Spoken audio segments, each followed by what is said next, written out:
नमस्कार शेतकरी बंधूंनो, आपण आज शिरोली गावठाण या ठिकाणी आलो होतो टोमॅटोचा प्लॉट पाहण्यासाठी.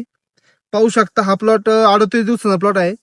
आपले प्रगतशील शेतकरी संतोष दादा शेटे यांचा प्लॉट आहे. नमस्कार शेटे साहेब. नमस्कार. आता हा किती दिवसाचा प्लॉट झालेला आहे? कम्प्लीट 38 दिवस. बरं, याला 38 दिवसामध्ये किती फवारणी झाल्या, काय खतं टाकली किंवा ड्रिप म्हणून काय सोडलंय का? याला आपण 2 बेने याच्या पहिल्या फवारण्या केल्या, हा. त्याच्यानंतर मिक्स 2 केल्या, आळवणी दिल्या 2. आणि खतं वगैरे बेसल डोस? हा, बेसल डोस भरला होता ना. बेसल डोस भरलाय ना? हो, बेसल बरं, डोस. तरी तुम्हाला विघ्नर कृषी सेवा केंद्राचं काम कसं वाटतंय?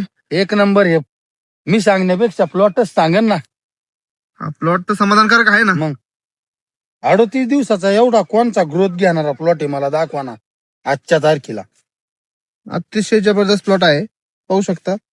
असं नाही का आपण म्हणजे एकाच ठिकाणी आलोय किंवा प्रत्येक ठिकाणी म्हणजे एकच सरी चांगली आहे. प्लॉट पार कुठे बघायचं, एक झाड कुठं पान नाही लागलेलं बापू.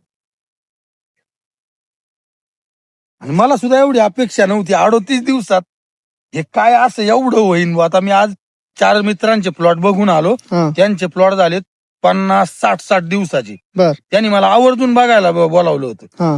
पण एकालाही ग्रोथ नाही. मी त्यांना इथं आणल्यानंतर म्हणलं आता मी तुमचा व्हायला तुम्ही मला बघायला या. ते आल्यानंतर बांधावर हात लावून बसले डोक्याला. म्हणले तू नक्की केलंयच काय? नाही, प्लॉट समाधानकारक आहे म्हणायचं. बरं, विघ्नर कृषी सेवा केंद्राबद्दल तुमचं काय मत आहे? काय सांगाल बाकी शेतकऱ्यांना तुम्ही? बाकीच्या शेतकऱ्यांना एवढंच सांगन, कोणाला वाटत असेल बरं रिझल्ट नाही किंवा काय, तर इथं या डोळ्यांनी बघा आणि बिनधास्त. मी तर प्रत्येकालाच सांगतोय, इथं प्रत्येक जण येतोय मला विचारतोय तुम्ही काय केलंय. मी सगळ्यांना सांगतोय गणेश शेटकडे जा, मार्गदर्शन योग्य घ्या. हीट भरपूर आहे, प्लॉट प्रत्येकाचे चांगले आले पाहिजे, त्यासाठी मार्गदर्शन चांगल्या माणसाचं घ्या. मी प्रत्येकाला हेच सांगतोय. एकंदरीत विघ्नर कृषी सेवा केंद्राचं काम एकदम छान आहे. एकदम छान, एकच नंबर. प्लॉटच सांगतोय ना, मी सांगण्यापेक्षा किंवा कोणी सांगण्यापेक्षा प्लॉट ते सांगतोय.